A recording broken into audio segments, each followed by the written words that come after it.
আজকে বৃহস্পতিবার আমি ঘরে ঝাড়ু পোছা করে চান টান করে একদম ফ্রেশ হয়ে গেছি ঠাকুরকে পুজো দেওয়ার জন্য। আর এখানে বাবা এনে রেখেছিল ফুল, তো সেটাই আমি দেখাচ্ছিলাম যে ফুল দিয়ে ভালোভাবে আজকে ঠাকুরের পুজো দেবো।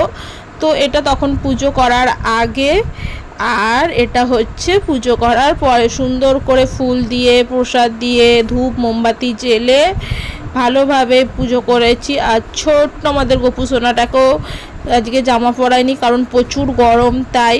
তো তারপরে দুপুরের লাঞ্চে খেতে বসে গেলাম। ছিল ভিন্ডি মানে ঢ্যাঁড়স সেদ্ধ, আলু ভাজা, শুধু সোয়াবিন কষা আমার জন্য ছোট আর সবার জন্য সোয়াবিনের ঝোল। তো তারপরে বিকেলবেলা এক্সারসাইজ করে চেঞ্জ করে অনেকটা আমি হাঁপিয়ে গেছিলাম আর প্রচুর ঘেমে গেছিলাম।